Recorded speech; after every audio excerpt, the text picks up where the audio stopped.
کظم شاہ صاحب کی مس ہیں سیالکوٹ سے، یہ پوچھنا چاہ رہی ہیں مفتی صاحب، اگر ایک عورت آپ کے حلقہ بیعت میں داخل ہونا چاہتی ہے، آپ سے بیعت کرنا چاہتی ہے، اس عورت کا خاوند اس کا ساتھ نہیں دیتا، اس صورت میں عورت کیا کرے؟ میری بہن، وہ عورت اپنے خاوند کی بات مانے۔ بیعت کرنا کسی سے مستحب ہے اور شوہر کی بات ماننا یہ فرض کے درجے میں ہے، اس لیے اس کو شوہر کی بات ماننا چاہیے۔ شریعت کے اوپر عمل کرنے کے معاملات میں آپ نے دیکھنا ہے کہ کون سا حکم کس درجے کا ہے۔ تو بیعت کا حکم ضروری نہیں ہے کہ فرض کے درجے میں ہو، آپ کسی اور شیخ اہل حق سے بیعت ہو جائیں یا اہل حق کی کتب کو پڑھیں، اہل حق کے بیانات کو سنیں، اہل حق کی باتوں کو سمجھیں، اس پر عمل کریں، نیکی کی بنیاد پہ رہیں۔ آپ بہشتی زیور خرید لیں، حضرت مولانا اشرف علی تھانوی رحمۃ اللہ علیہ نے خواتین کے لیے اس میں پوری دینی تعلیم وغیرہ ذکر کی ہے، آپ اس کو دیکھ لیں، انشاءاللہ تعالیٰ آپ کی دینی رہنمائی ہوتی رہے گی۔ سیر صحابیات لے لیں، فضائل اعمال اپنے پاس رکھ لیں، اس طرح خواتین کے لیے مختلف چیزیں ہیں جو آپ کے پاس موجود ہوں، تو انشاءاللہ تعالیٰ آپ کی دینی رہنمائی ہوتی رہے گی۔ حسن خان پشاور سے پوچھتے ہیں، مفتی صاحب اگر دل میں بیوی کو طلاق دینے کا خیال آ جائے تو کیا اس سے میری بیوی طلاق ہو جائے گی؟ بھائی حسن صاحب، غور سے مسئلہ سمجھیے۔ ایک ہے زبان سے طلاق کے الفاظ کو ادا کرنا، ایک ہے دل و دماغ سے طلاق کے الفاظ کو سوچنا۔ زبان کی ادائیگی سے طلاق واقع ہوتی ہے، ایک دو کہیں گے تو دو، تین کہیں گے تو تین۔ دل اور دماغ کے سوچنے سے طلاق واقع نہیں ہوتی جب تک آپ کی زبان حرکت نہ کرے، جب تک آپ کی زبان ان الفاظ کو ادا نہ کرے۔ آپ زبان سے ایک کہیں گے ایک ہوگی، دو کہیں گے دو ہوگی، تین کہیں گے تین ہوگی، لیکن اگر آپ دل میں 1000 مرتبہ بھی خدا نخواستہ شیطان خیال ڈال کے آپ طلاق کو سوچتے رہیں تب بھی طلاق واقع نہیں ہوتی۔ ٹھیک ہو گیا؟ اس لیے زبان کے الفاظ کی ادائیگی ہوتی ہے طلاق کے لیے، دل کے معاملات نہیں ہوتے۔ نکاح کے لیے بھی ایسا ہے نا، دل سے کہنے پہ تو نکاح نہیں ہوتا۔ آپ کسی عالم کے سامنے بیٹھیں، جب آپ کی شادی ہو رہی، ان نے پوچھا فلانا بنت فلاں آپ کو قبول ہے، تو آپ نے منہ سے کہنا ہے جی قبول ہے، یا آپ نعوذ باللہ اللہ پاک محفوظ رکھے گونگے ہیں تو پھر آپ نے اشارے سے کہنا ہے جی مجھے قبول ہے، جیسے اس طرح یا کوئی اشارہ کر کے وہ گونگوں سے ہم ایجاب و قبول کراتے ہیں خواتین کے لیے، تو اس طرح۔ ورنہ آپ نے زبان سے ادا نہ کیا، خالی دل سے آپ نے 100 قبول و کہہ دیا، تو آپ کی بیوی قبول ہو کے کہنے کے اوپر دل کے معاملے پہ آپ کی نہیں بنتی۔ تو جس طرح نکاح کا مسئلہ ہے ایسے ہی طلاق کا مسئلہ ہے۔ طلاق کے الفاظ اگر آپ نے بھولے ہوئے اکیلے طور پہ کمرے میں بیٹھ کے جہاں بیوی نہیں سن رہی آپ نے اپنے منہ سے طلاق کے لفظ بول دیے، تو جتنے لفظ بولے اتنی بار طلاق ہو گئی۔ اس کے لیے بیوی کا سننا بھی ضروری نہیں ہوگا۔ کچھ لوگ کہتے ہیں بیوی نے تو نہیں سنا، تو میں کہتا ہوں جب آپ نے کہا تھا مجھے قبول ہے نکاح، اس وقت بھی کس نے سنا؟ کہا جی میں نے کہا، میں نے سنا، یا 2-3 گواہوں نے سنا۔ تو میں نے کہا جب آپ نے کہا تو آپ نے سنا، تو آپ کے سننے پہ ہو گیا۔ ہاں گواہ سنیں گے تو گواہوں کی ضرورت تب پڑے گی جب آپ انکار کریں گے کہ میں نے نہیں کہا، پھر گواہ گواہی دیں گے آپ نے الفاظ طلاق کہے۔ جب آپ نے خود مان لیا کہ میں نے الفاظ طلاق کہے، سنے کسی نے نہیں، میں نے خود سنے، تو اقرار حجت ملزمہ ہے، اس لیے پھر آپ کی طلاق ہو جائے گی۔ آپ ان معاملات پر ذرا غور کیا کریں، سمجھا کریں، معاملات کو دیکھا کریں، سنجیدگی پر غور کیا کریں، تو اس لیے بہتر ہے۔ محمد تقی صافی صاحب ہیں، کوہاٹ سے پوچھتے ہیں کیا مسلمان شخص کو سیاست سے وابستہ ہونا چاہیے؟ بہت سے لوگ کہتے ہیں مسلمان کے لیے سیاست اچھی نہیں لگتی، براہ کرم رہنمائی فرمائیں۔ بھائی محمد تقی صاحب، رسالت مآب علیہ الصلوۃ والسلام نے عالم دین کو سیاست اسلامیہ میں اپنا وارث قرار دیا ہے۔ اگر عالم دین ہے تو وہ جیسے تبلیغ فی سبیل اللہ، جہاد فی سبیل اللہ، تدریس فی سبیل اللہ، تعلیم فی سبیل اللہ، تجوید فی سبیل اللہ، اس طرح خطبہ، اس طرح نماز، اس طرح امامت، اس طرح خانقاہ کے معاملات، اس طرح جنازہ وغیرہ کے پڑھانے کے معاملات، نکاح تک، یہ پیغمبر کی وراثت میں کرتا ہے، تو عالم دین سیاست اسلامیہ بھی پیغمبر کی وراثت میں کرتا ہے۔ صحیح بخاری جلد اول میں رسول اللہ صلی اللہ علیہ وسلم نے عالم دین کو سیاست اسلامیہ میں اپنا وارث قرار دیا ہے۔ حضرت ابو ہریرہ رضی اللہ عنہ کی صحیح حدیث صحیح بخاری جلد اول کتاب الانبیاء باب ذکر بنی اسرائیل ولا حرج کے تحت موجود ہے۔ تو اگر عالم دین ہے اس کے لیے تو ٹھیک ہے۔ جو عوام ہے، عوام کو دین میں حصہ ملانا چاہیے۔ اگر آپ کے پاس اور کوئی وقت بھی نہیں ہے، آپ کاروبار میں 100% مصروف ہیں، تو آپ کو کم از کم دینی معاملات میں اتنا علم حاصل کرنا چاہیے کہ آپ 24 گھنٹے کی زندگی شریعت کے مطابق گزار سکیں۔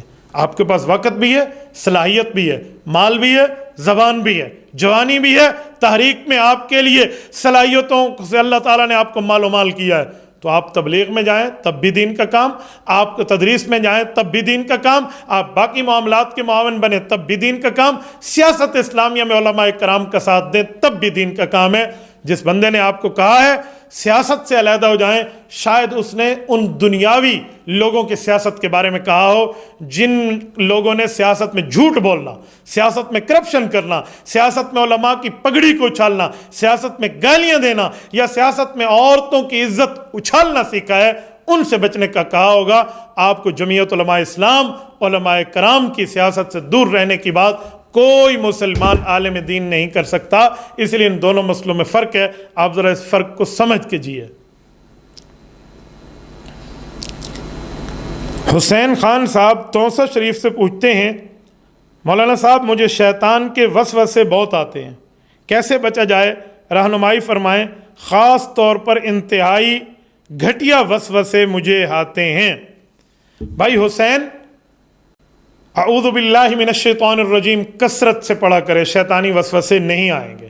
استغفر اللہ الذی لا الہ الا هو الحی القیوم واتوب الیہ کثرت سے پڑھا کریں، انشاءاللہ تعالی شیطانی وسوسے نہیں آئیں گے۔ لیکن شیطانی وسوسہ دل میں آئے تو ان وسوسوں کا مطلب کیا ہے؟ دو باتیں ہیں۔ آپ کے ذہن میں آتا ہے کہ میں کسی خاتون سے منہ کالا کر لوں، تو منہ کالا نہ کریں، منہ سفید فرمائیں اور بسم اللہ کر کے آپ نکاح فرما لیں، آپ شادی کر لیں، پھر وسوسے ٹھیک ہو جائیں گے۔ اور اگر آپ شادی شدہ ہیں تو آپ کے دل میں خیال آتا ہے اللہ رسول کے بارے میں، شریعت کے بارے میں کوئی غلط قسم کے وسوسے آتے ہیں، مبارک ہو، آپ کا ایمان بڑھ رہا ہے، اور شیطان ایمان کا ڈاکو ہے، وہ آپ کے ایمان پہ حملہ کرنا چاہ رہا ہے، تو پھر بہتر ہے اس وسوسے کو دل تک رہنے دیں اور جھٹک دیں، اس کو عمل میں نہ لائیں، زبان پہ آئے فوراً ہٹا دیں، اس پر عمل نہ کریں، انشاءاللہ تعالی کسی قسم کی آپ کے اوپر پکڑ نہیں ہوگی۔ احادیث پاک میں یہی بات سمجھائی گئی ہے۔ یہ حمایت اللہ صاحب ہیں پشاور سے، یہ پوچھتے ہیں مفتی صاحب میں حافظ قرآن ہوں، یاد کرتا ہوں پھر بھول جاتا ہے، حافظہ کمزور ہے، کوئی وظیفہ بتا دیں۔ بیٹا وظیفے کو چھوڑیے، آپ وظیفے سے بہتر ہے کہ آپ مجھ سے مشورہ لے لیں۔ مشورہ یہ ہے کہ آپ نے جو حفظ کیا ہوا ہے، آپ قرآن کریم کو نوافل میں، سنتوں میں، وطر میں، یہ غیر المغضوب علیہم ولا الضالین کے بعد پڑھنا شروع کر دیں۔ جو آپ نوافل پڑھتے ہیں، نماز پڑھتے ہیں، اس میں روزانہ 1 رکوع 2 رکوع 1 سورت 2 سورت دہرانا شروع کر دیں، انشاءاللہ تعالی کسی وقت بھی آپ کو بھولنے کے معاملات نہیں ہوں گے۔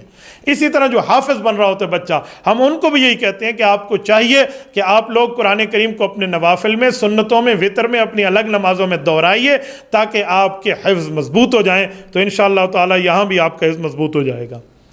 انعام اللہ صاحب بلوچستان سے پوچھتے ہیں، بیٹا بلوچستان شہر نہیں ہے، پورا صوبہ ہے، آپ اپنے شہر کا نام لکھ دیتے، کہتے ہیں فجر مغرب عشاء کی نماز پڑھا رہا تھا کوئی امام، تو اس میں زبر زیر کی غلطی ہو گئی، بعد میں پتہ چلا غلطی ہو گئی ہے، تو اس کو کیا کرنا چاہیے؟ نماز میں آیت قرآنی پڑھنے میں غلطی 2 قسم کی ہے۔ نمبر 1، ایسی غلطی کی جس سے لفظ کا مطلب نہیں بدلتا، یا ایسی غلطی کی جس سے لفظ کا مطلب بدل جاتا ہے، کلمہ کفر ہو جاتا ہے، تو اگر مطلب نہیں بدلتا تو آپ کی نماز ہو گئی، لیکن اگر مطلب بھی بدل گیا، اللہ نے کچھ اور فرمایا اور آپ نے کچھ اور لفظ کہہ دیا، تو پھر آپ کی نماز نہیں ہوئی، وہ کلمات کفر ہے۔ میں اس کی 1-2 مثال دے دیتا ہوں۔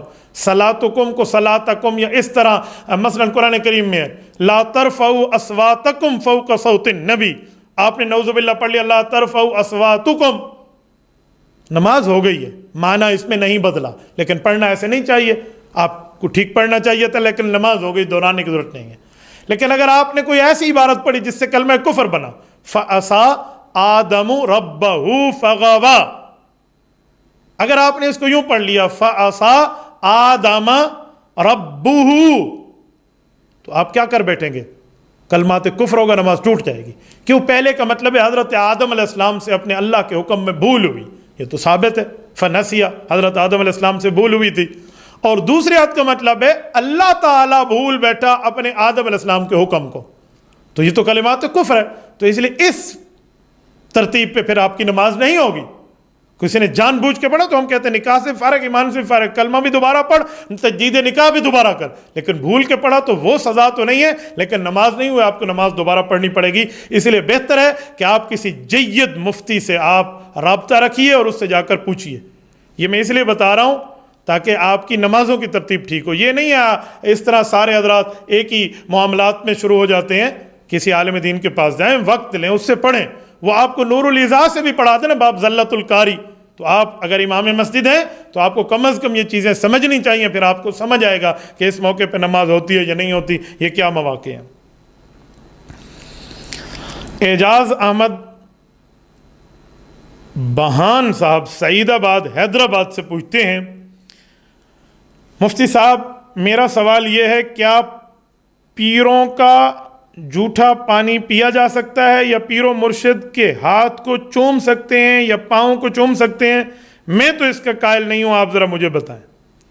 سؤر المؤمن شفاء، اللہ والا موجود ہے، حدیث پاک میں مومن ہے، آپ اس کے پانی پیے ہوئے کو پی لیں تو انشاءاللہ آپ کو اللہ پاک بیماری سے شفا عطا فرمائے گا، اتنی بات تو ثابت ہے۔